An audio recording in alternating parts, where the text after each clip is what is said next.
The morning sun rose over New Haven Colony just like it had for the past 3 years. Jake Morrison stood on the observation deck of the main building, watching the mining crews prepare for another day of work. He sipped his coffee and smiled. The colony was doing well, very well. New Haven was built on a planet called Kepler 442b. It was far from Earth. Very far.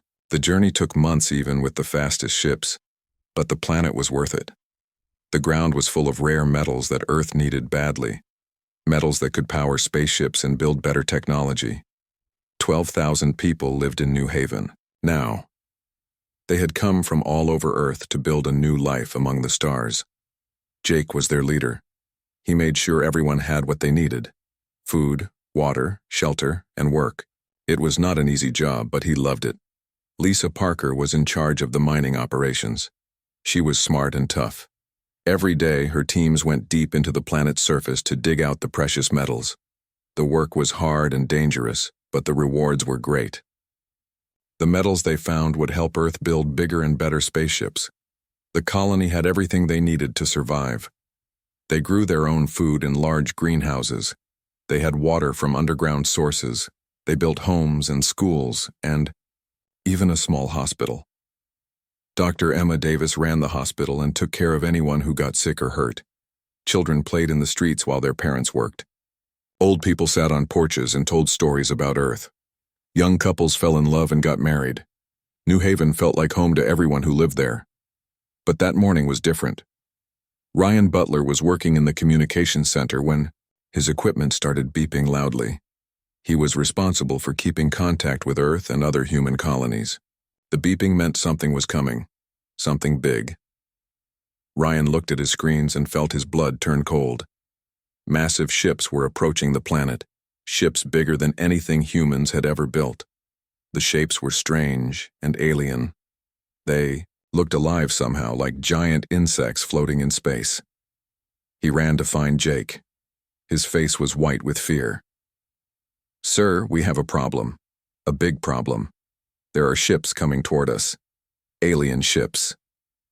Jake followed Ryan back to the communications center. Other people started gathering around when they heard the news. Everyone wanted to know what was happening. The screen showed dozens of huge ships getting closer to their planet. The ships were dark and scary looking. They had no straight lines, like human ships. Instead, they curved and twisted like living creatures. Some looked like giant beetles. Others looked like wasps or spiders. All of them were much bigger than any human ship.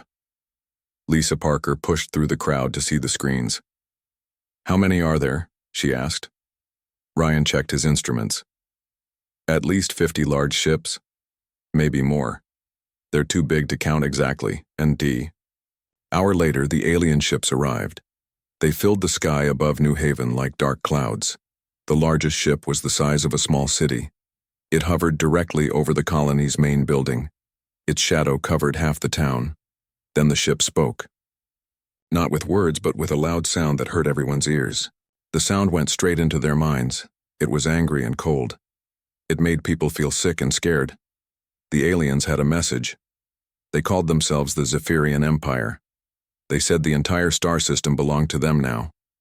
All humans had to leave within 72 hours. If they did not leave, they would all be killed. The message repeated over and over. Each time it sounded angrier. The alien voice promised terrible things would happen if the humans did not obey. They would burn the colony. They would hunt down every human on the planet. Jake gathered the colony's leaders in the main conference room.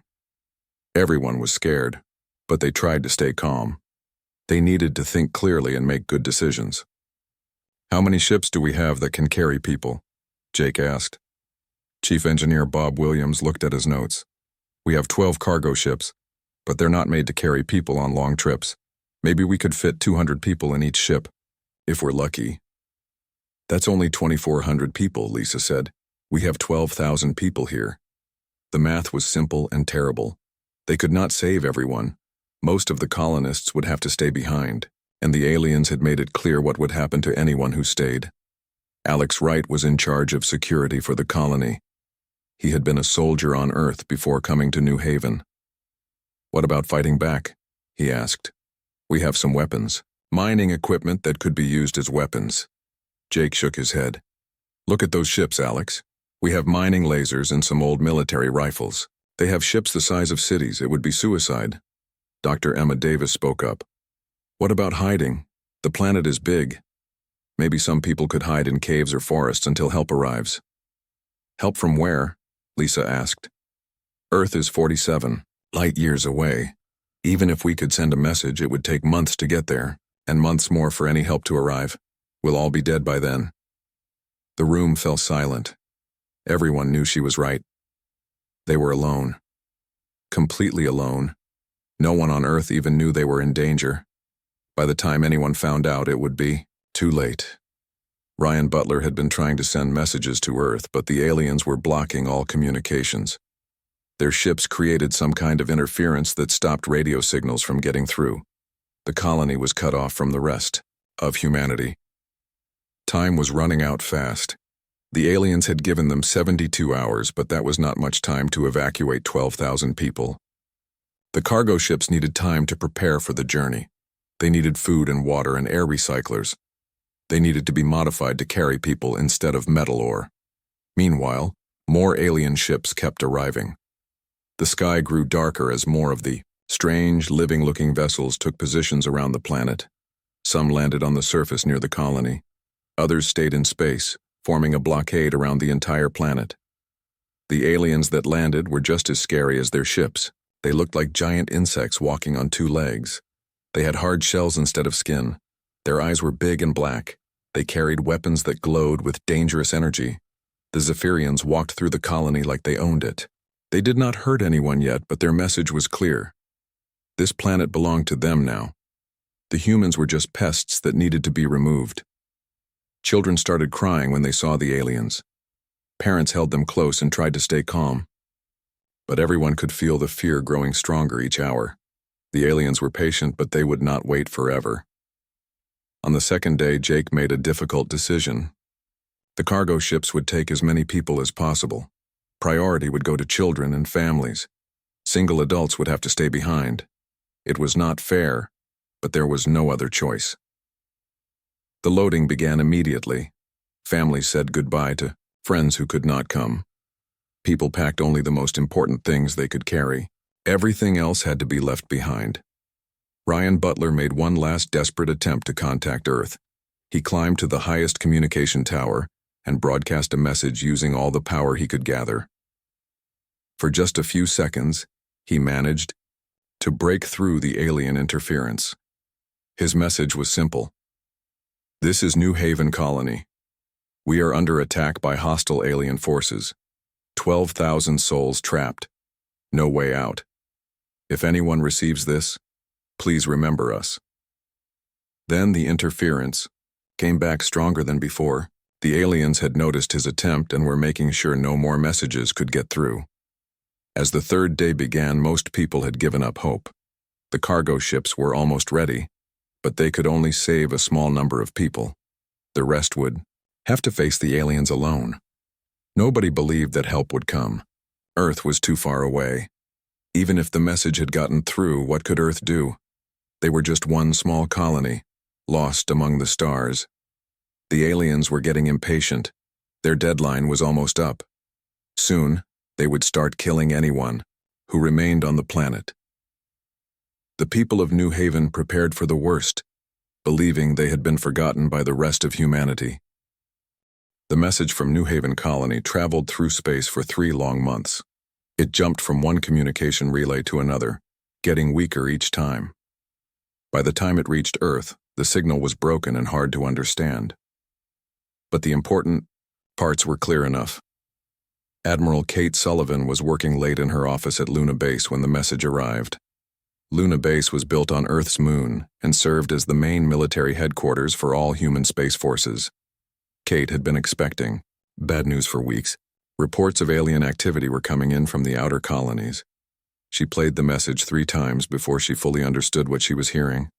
12,000 humans were trapped on a planet 47 light-years away. They were under attack by aliens called the Zephyrian Empire.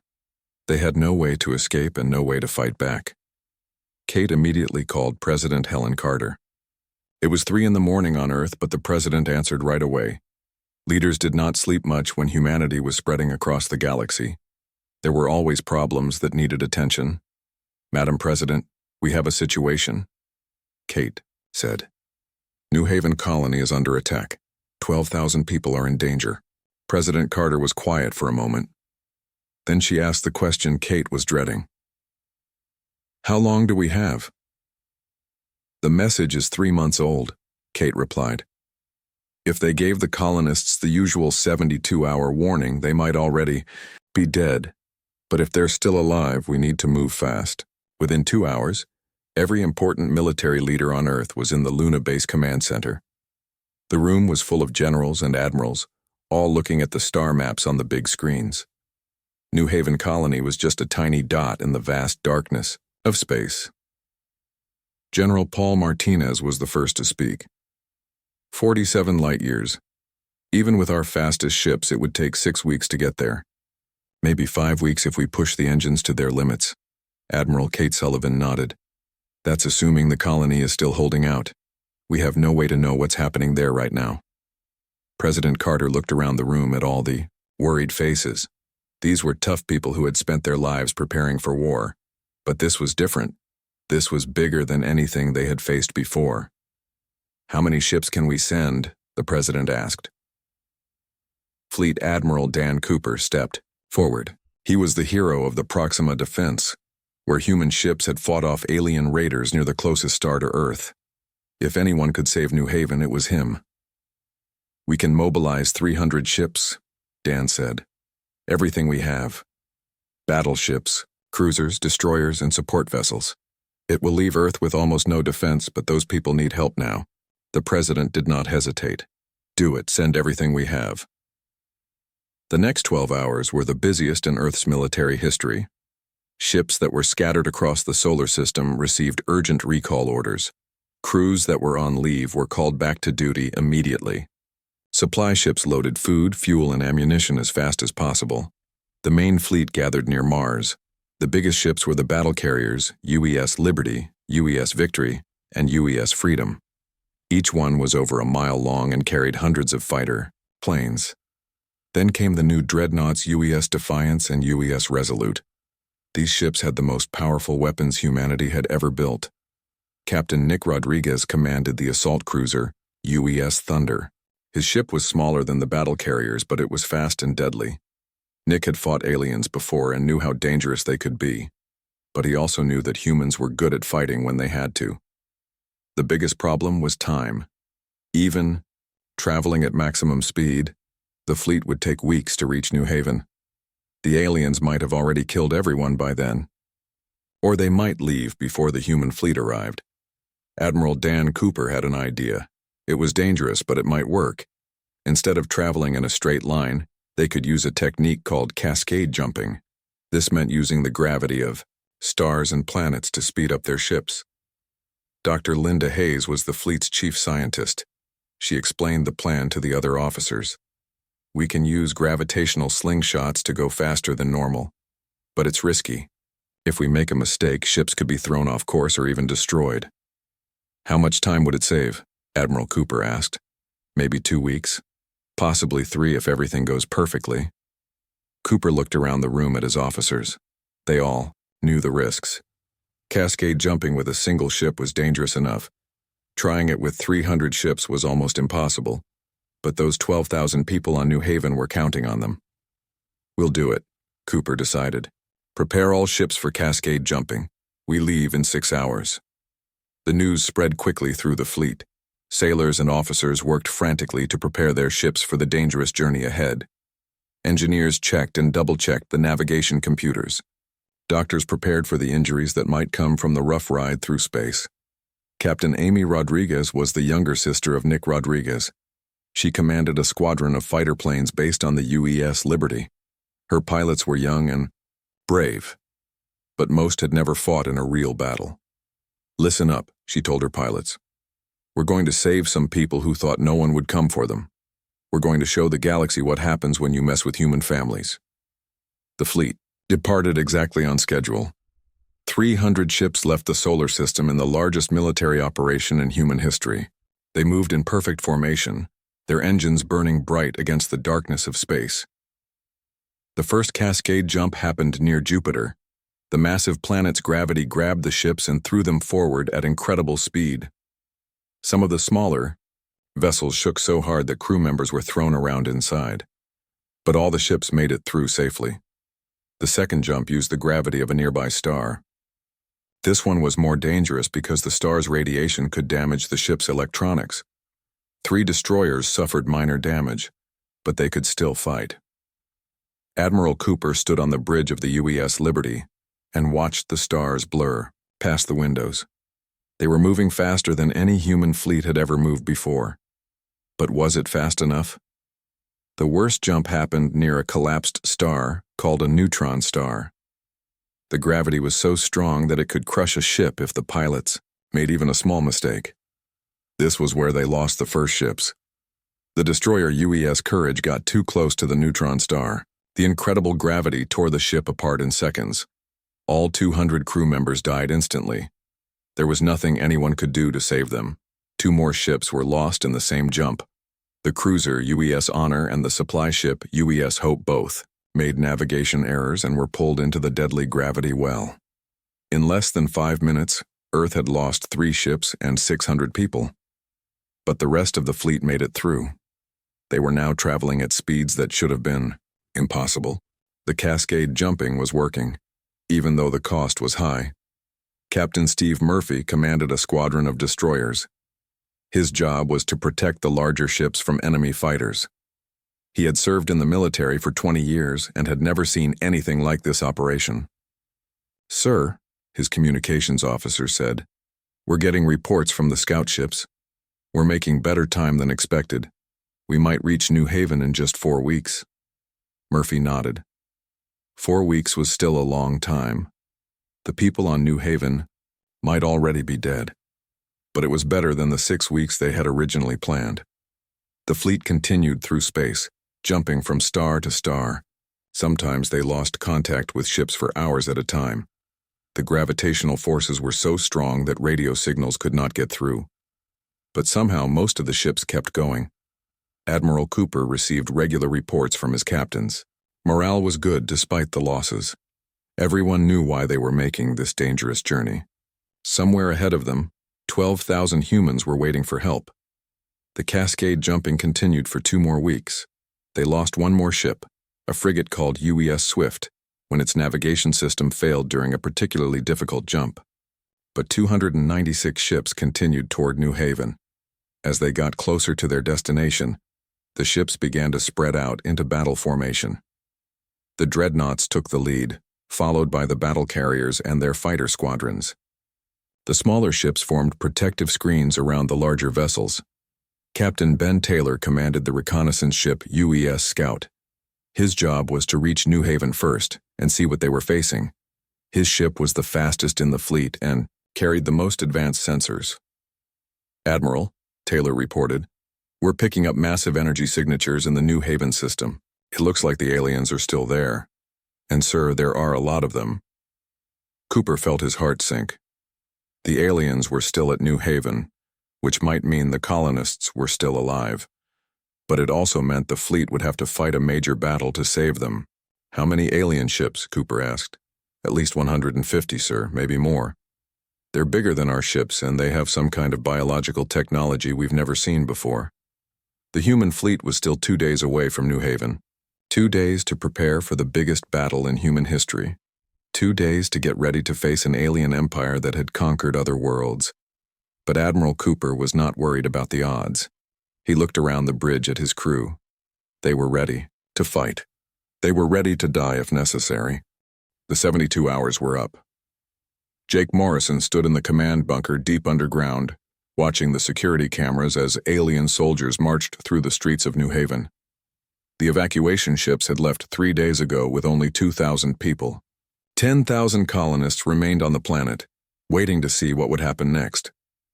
The Zephyrian soldiers looked even more frightening up close. They were 8 feet tall with hard black shells covering their bodies. Their faces looked like Giant insects with huge black eyes and sharp mandibles that clicked when they moved. Each soldier carried a weapon that glowed with purple energy. The aliens had not started killing people yet, but everyone knew it was coming. They moved through the colony in organized groups, marking buildings and counting humans. They were getting ready for something terrible. Dr. Emma Davis was in her hospital, treating people who had been hurt during the panic of the last few days. Many colonists had injured themselves trying to hide or escape. Others were sick from fear and stress. Emma worked without stopping, knowing that her patients would need all their strength for what was coming. "Doctor," her assistant Jenny called out, "the aliens are at the main entrance. They want to come inside." Emma looked through the window and saw 6 Zephyrian soldiers standing outside the hospital. Their weapons were ready, but they had not fired yet. She took a deep breath and walked outside to meet them. The largest alien stepped forward. When it spoke, the words came directly into Emma's mind instead of through her ears. The voice was cold and harsh. "You will bring all injured humans to the central square. They will be processed with the others." "These people are too sick to move," Emma replied, trying to keep her voice steady. "Some of them will die if they're moved." The alien tilted its head like a curious insect. "That is not important. All humans will be processed. You have 1 hour." Emma knew there was no point in arguing. She went back inside and began preparing her patients for transport. Some were too weak to walk. Others were unconscious. But the aliens did not care about human suffering. Meanwhile, Alex Wright was organizing the colony's defense. He had gathered 200 volunteers who were willing to fight. Most of them were miners and engineers with no military training.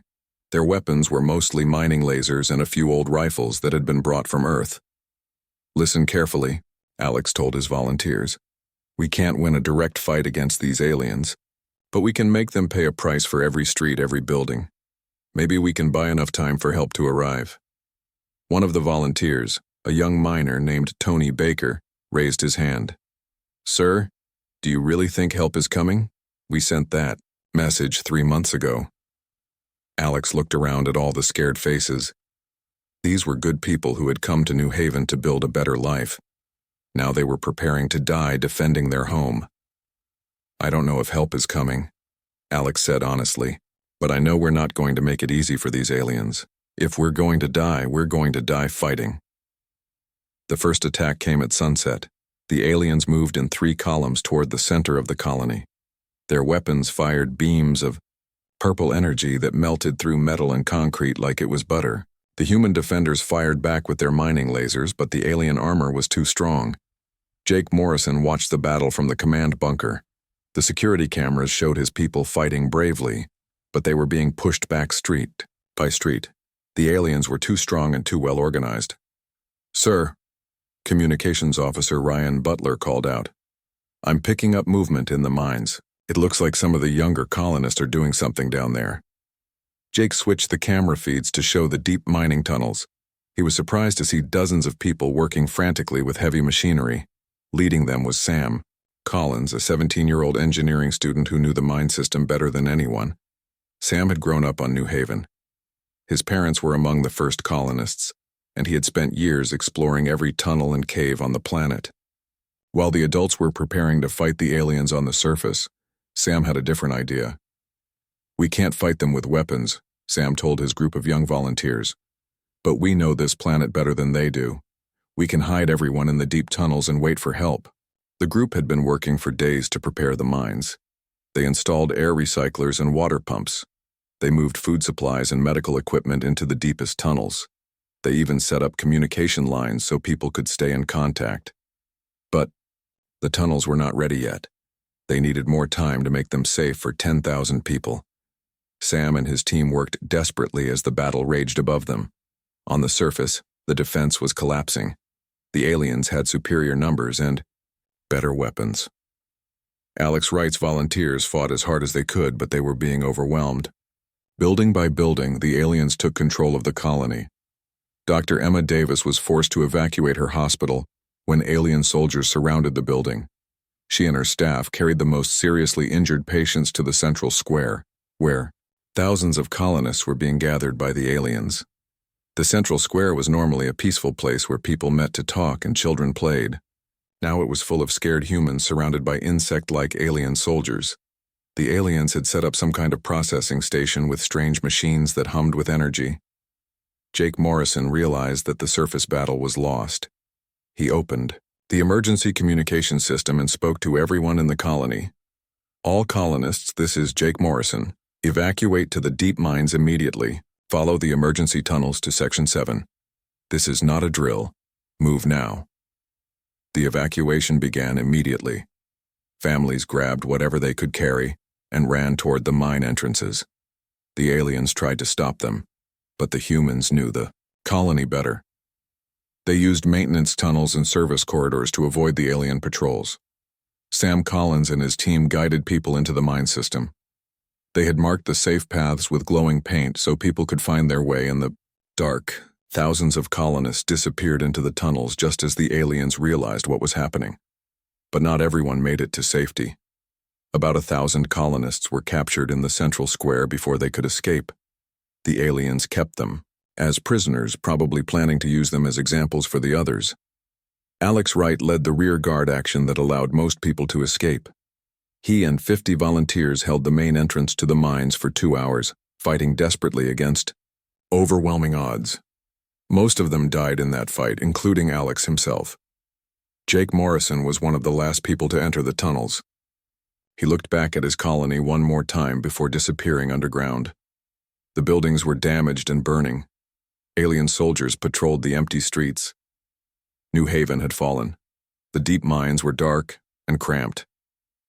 10,000 people crowded into tunnels that were meant for mining equipment. There was barely enough air to breathe and not enough space for everyone to sit down. But they were alive and hidden from the aliens. Dr. Emma Davis set up a medical station in one of the larger caverns. She had managed to save most of her medical supplies during the evacuation. Injured people lay on blankets spread across the rocky floor while she worked to help them. Food and water were major problems. Sam Collins had stockpiled some supplies, but not enough for 10,000 people. They would have to be very careful with rationing if they wanted to survive for more than a few days. The worst problem was the children. Hundreds of kids were scared and crying in the dark tunnels.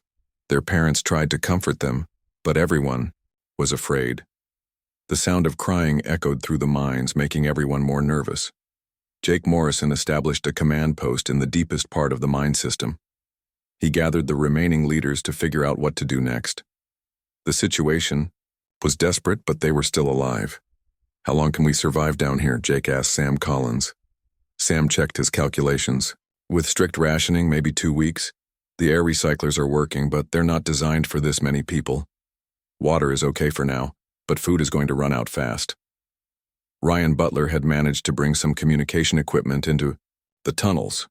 He was trying to send messages to the surface and to space, but the aliens were jamming most frequencies. "I can get through for a few seconds at a time," Ryan reported, "but I don't think anyone is receiving our signals." Above them, the Zephyrian commander was very angry. Most of the human population had escaped into tunnels that his soldiers could not easily reach. The mine system was too complex and dangerous for his troops to follow. The alien commander had a simple solution. He ordered his soldiers to seal all the mine entrances with explosives. If the humans wanted to hide underground, they could stay there forever.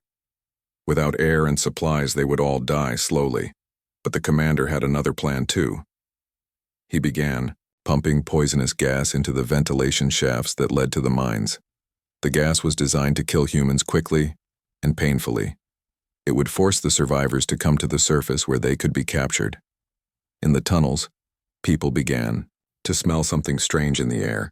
It was sweet and chemical, like rotten flowers. Some people started coughing and feeling sick. Dr. Emma Davis realized immediately what was happening. "Gas masks! Everyone needs gas masks!" she shouted. But there were no gas masks in the mines. Ben Mitchell was hunched over his communication equipment in the deepest part of the mine tunnels. He was only 19 years old, but he knew more about radio signals than most adults. For the past week, he had been listening to space frequencies, hoping to hear something that might give them hope. The air in the tunnels was getting worse every day. People were coughing more. and some of the older colonists were having trouble breathing. Dr. Emma Davis was doing her best, but she was running out of medicine. Everyone knew they could not survive much longer underground. Ben adjusted his equipment one more time and swept through the deep space frequencies. Most of the time he heard nothing but static and the interference from the alien ships above. But this time was different. This time he heard something that made his heart race. The signals were faint and far away, but they were definitely there. Massive energy signatures moving through space toward their planet. The patterns were not like anything the Zephyrians used. These signals looked human. Ben ran through the tunnels to find Jake Morrison. People were sleeping on the rocky floor wherever they could find space. Children were crying softly while their parents tried to comfort them. Everyone looked tired and sick. "Sir," Ben said, shaking Jake awake, "I think you need to see this." Jake followed Ben back to the communication station. His hands were shaking as Ben showed him the readings on the screen. The signals were getting stronger every minute.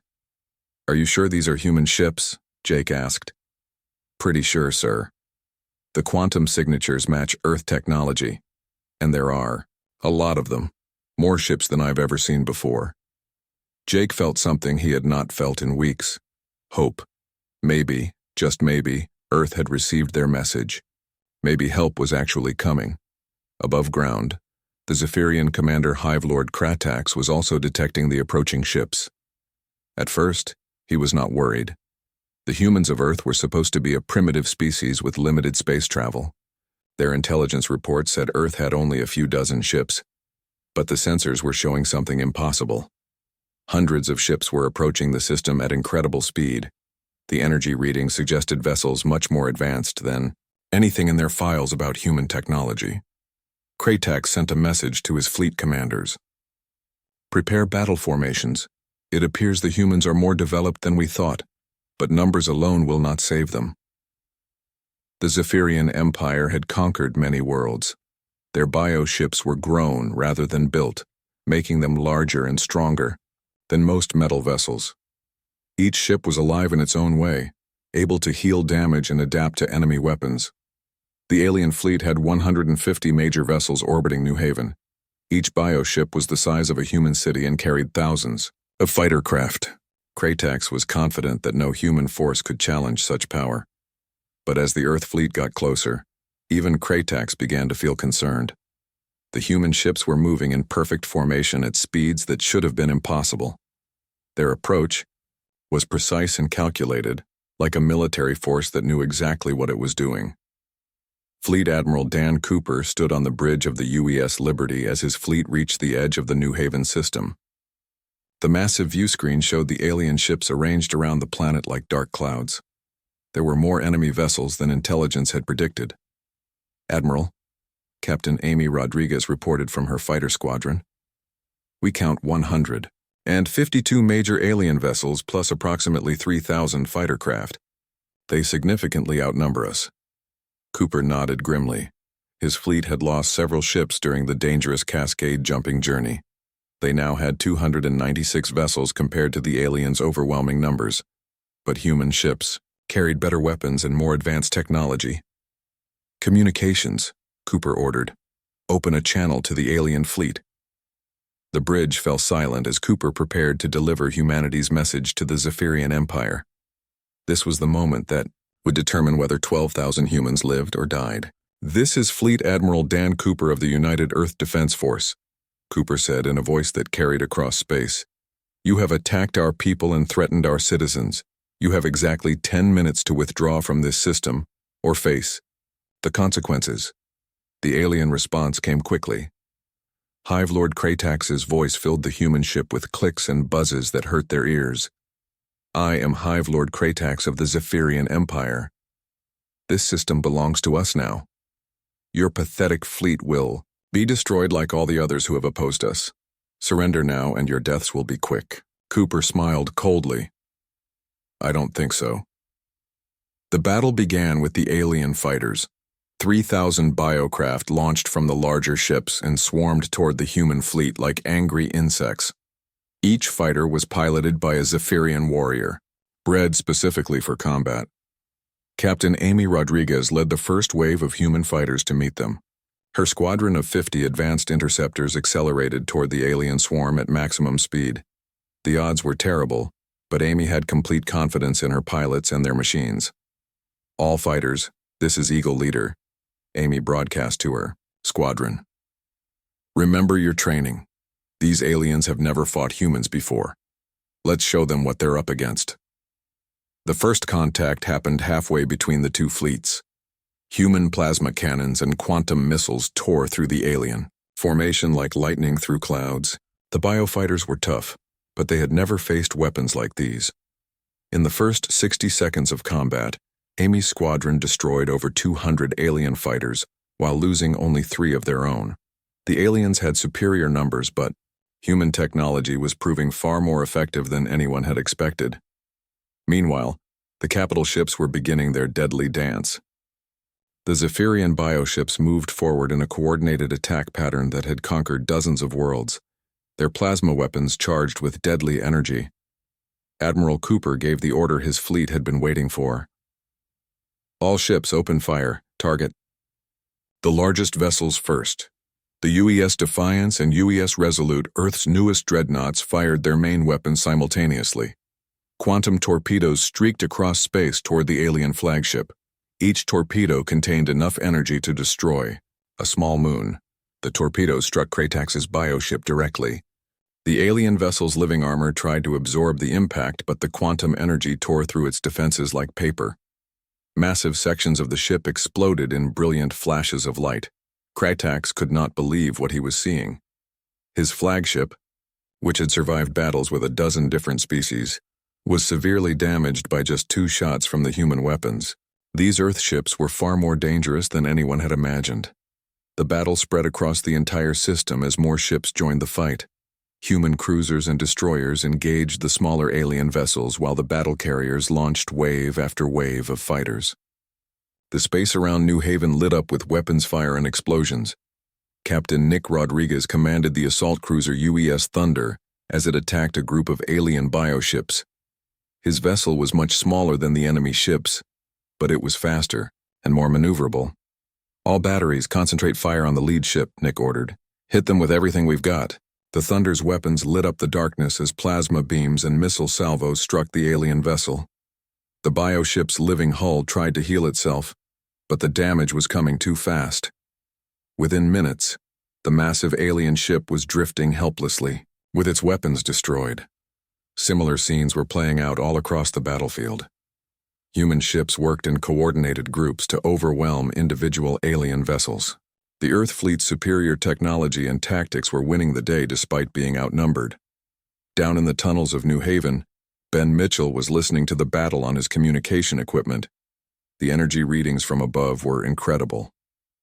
Explosions and weapons fire created electromagnetic storms that interfered with his instruments. "What's happening up there?" Jake Morrison asked. "It's a full battle, sir. Hundreds of ships fighting each other. The energy readings are off the charts." Jake felt his heart pounding. If those really were Earth ships, then help had finally arrived. But would they be able to defeat the aliens? And would any colonists still be alive when the battle was over? The fight in space continued for hours. Gradually, it became clear that the human fleet was winning. Alien bioships were being destroyed, faster than they could respond. The Zephyrian Empire's reputation for invincibility was crumbling under the assault of Earth's most advanced warships. Hive Lord Kratax watched his fleet being torn apart by the human weapons. His own flagship was barely operational, kept alive, only by the bioship's ability to heal itself. For the first time in his military career, he was facing defeat. But Kratax had one last desperate plan. If he could not win the battle in space, he would make sure the humans paid a terrible price for their victory. He sent orders to his ground forces on New Haven to kill all the remaining human prisoners immediately. The alien soldiers on the planet began preparing for a final massacre. The humans hiding in the mines would die even if their fleet won the battle above. Kratax would make sure that Earth's victory came at the highest possible cost. But Admiral Cooper had anticipated this move. As soon as his fleet gained control of the space around New Haven, He began landing operations. The space battle around New Haven lasted 6 hours, but the outcome was decided in the first 30 minutes. Human technology proved far superior to the Zephyrian bioships that had conquered so many other worlds. Admiral Dan Cooper watched from the bridge of the UES Liberty as the last alien vessels either fled or were destroyed. "Admiral," his communications officer reported, "we're receiving surrender signals from the remaining alien ships. Their flagship is badly damaged and drifting." Cooper nodded, but kept his focus on the planet below. The space battle was won, but 12,000 humans were still trapped on New Haven. The real work was just beginning. Captain Steve Murphy's landing force reached the planet's surface as the orbital battle was ending. His Marines were trained for exactly this kind of mission, rescuing human civilians from hostile alien forces. But they had never attempted anything on this scale before. The transport ships landed near the ruined colony while alien fighters still burned in the sky above. Steve led his men out of the landing craft and immediately saw the damage the Zephyrians had done. Buildings were destroyed, streets were torn up, and alien soldiers were everywhere. "Alpha Team, secure the landing zone," Steve ordered. "Beta Team, advance toward the colony center. Watch for civilian refugees and enemy survivors."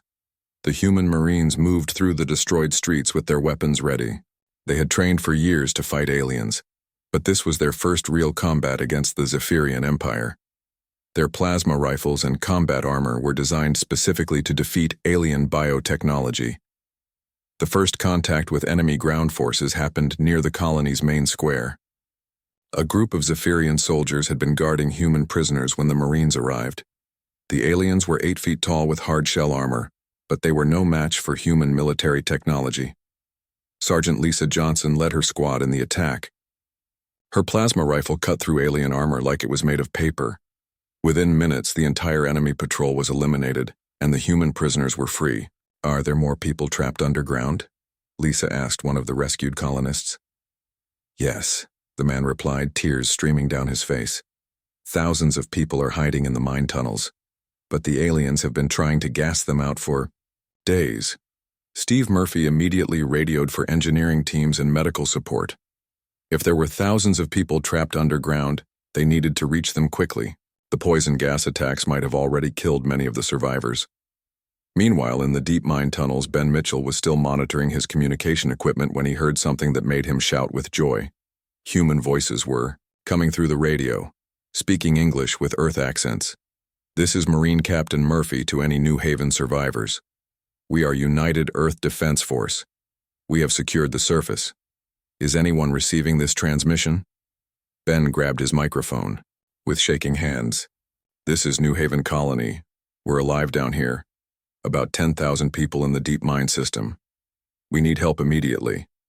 Jake Morrison was awakened by the sound of people cheering in the tunnels. For the first time in weeks, he heard sounds of happiness instead of fear and despair. People were crying with relief and hugging each other. "Sir," Ben called out, "Earth came for us. The Marines are on the surface right now." Jake felt tears in his eyes as he realized what this meant. After weeks of believing they were forgotten, help had finally arrived. Earth had sent ships across 47 light years to save them. The rescue operation began immediately. Human engineers worked with Sam Collins and his team to clear the blocked mine entrances. Heavy equipment was brought from the landing ships to move the rocks and debris that sealed the tunnels. Dr. Emma Davis was among the first people brought to the surface. She had been working non-stop in the underground medical station, treating sick and injured colonists with almost no supplies. When she saw the human Marines and their medical teams, she almost collapsed from relief. "Doctor, we have full medical facilities on our ships," the Marine medic told her. "We can treat everyone who needs help." Emma looked around at the Marines, with their advanced equipment and professional training. These were not the simple colonists who had been struggling to survive. These were Earth's finest soldiers, sent to bring them home. The evacuation from the tunnels took all day. 10,000 people had to be brought to the surface carefully, since many were weak from hunger and the poisoned air. Marine medics checked each person as they emerged from the underground hideout. Children who had not seen sunlight for days blinked in amazement at the blue sky above. Parents who had thought they would never see their families again held their loved ones tight. The nightmare was finally over. Admiral Cooper came down to the planet personally to meet with Jake Morrison and the other colony leaders. Cooper was a tall man with gray hair and kind eyes. He looked like someone who had seen many battles but still cared about individual people. "Sir," Jake said, "we never thought anyone would come. 47 light years seemed impossible to cross." Cooper smiled and put his hand on Jake's shoulder. "Son, you underestimate what humans will do for family. Every person on this planet is Earth's responsibility. We don't abandon our own, no matter how far away they are." The aftermath of the battle was swift and decisive. Hive Lord Kratax, his bioship crippled and burning, was forced to surrender to the human fleet. The proud alien commander who had conquered dozens of worlds now faced defeat at the hands of a species he had considered primitive. "This is impossible," Kratax said through his translation device. "Our empire has never been defeated by such a young species. Your technology should not be this advanced." Admiral Cooper looked at the alien commander with no sympathy. "You made a mistake when you threatened human civilians. We've been preparing for this war since we first learned we weren't alone in the galaxy." The surrender message was broadcast across the galaxy on all frequencies. The mighty Zephyrian Empire, conqueror of worlds, had been decisively defeated by the human fleet. Other alien civilizations took notice immediately. The rescue ships began arriving within hours. Medical vessels, supply ships, and transports came from Earth to help evacuate the colonists and rebuild the colony. President Helen Carter had ordered a full support operation to show the galaxy that Earth protected its people. Dr. Emma Davis worked alongside Earth's best doctors to treat the colonists who had been poisoned or injured during the siege. The advanced medical technology from Earth was able to cure problems that would have been fatal on the colony. Sam Collins, the young engineer who had saved thousands of lives with his tunnel system, was offered a scholarship to attend Earth's top engineering school. His quick thinking and knowledge of the mine system had been crucial to the colony's survival. "I want to stay here and help rebuild," Sam told the Earth officials. "This is my home, but I also want to learn how to build better defenses so this never happens again." The rebuilding of New Haven began immediately. Earth sent construction teams and new equipment to repair the damage caused by the alien attack. But this time, the colony would have permanent military protection. A full Earth Defense Force base was established on New Haven with advanced sensors and weapon systems. The planet would never again be defenseless against alien attack. Admiral Cooper personally promised that human colonies would always be protected. Captain Amy Rodriguez, the fighter pilot who had led the successful attack against the alien fighters, was promoted and given command of the new defense squadron. Her job was to patrol the area around New Haven and watch for any signs of alien activity. "We're not going anywhere," Amy told the colonists during the dedication ceremony for the new base. "Earth's children among the stars will always be protected." The news of the Battle of New Haven spread across human space like wildfire. Every colony, every space station, every ship received the message.